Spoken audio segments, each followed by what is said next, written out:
আসসালামু আলাইকুম, আপনারা সবাই কেমন আছেন? আলহামদুলিল্লাহ আমি খুব ভালো আছি। আজকে কাতারের খুব সুন্দর একটা শহরে যাইমু, ইজাগান সিটি। এই শহরটা হইলো শিক্ষার শহর। তো অনেক সুন্দর কলেজ, ভার্সিটি আছে, তোমার লাইব্রেরি আছে। তো ইনশাল্লাহ সব কিছু দেখাইমু। Let's go. তো অনেক সুন্দর দেখার মতন, যেমন ঠান্ডা লাগে মানুষের বা সেবা লাগে রোদের মধ্যে। তারা রোদের দায়িত্ব দিছে রাস্তা দিয়ে একটা যাওয়ার কারণে। এটা হলো একটা পার্কের মধ্যে দিছে, খুব সুন্দর হয়।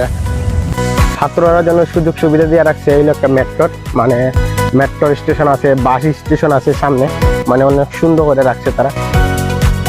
এটা একটা ভার্সিটি, ওর সামনে আর একটা কলেজ, আবার এই সাইডে আর একটা লাইব্রেরি আছে।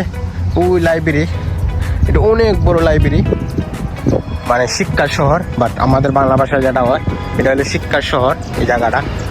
কলেজের সামনে অনেক সুন্দর পার্ক আর রাস্তাঘাট, মানে অনেক সুন্দর বসার জন্য জায়গা রাখছে, মানে দেখার মতনে। কাতারে মানে কলেজের সামনে যে সুন্দর করে রাখছে, মানে অনেক সুন্দর দেখার মতনে। যে কলেজটার সামনে আর ভার্সিটির সামনে মানে অনেক সুন্দর করে জায়গা রাখছে। আর ওই সামনে যারা দেখা যায় সাদা বিল্ডিং, এটা একটা বড় হসপিটাল, মানে কলেজের হাইরি হসপিটাল আছে। কলেজের সাথে গাছপালা বেশি, এটা সব জায়গাতে বা বাংলাদেশের মধ্যে কলেজ বা ভার্সিটির মধ্যে গাছপালা থাকে খুব বেশি। কাতারের সবচেয়ে বড় ভার্সিটির মধ্যে ঢুকতে পারছি, মানে আমার কাছে খুব ভালো লাগছে। আর কাতারের যত বড় কলেজ আছে, কলেজটাও দেখতে পারছি, মানে বাস্তবে আমার কাছে খুব ভালো লাগছে। মানে বলার প্রকাশ নেই, মানে অনেক সুন্দর বাট দেখার মতনে। ইনশাল্লাহ অন্য একটা ভিডিও দেখা হবে। Good bye.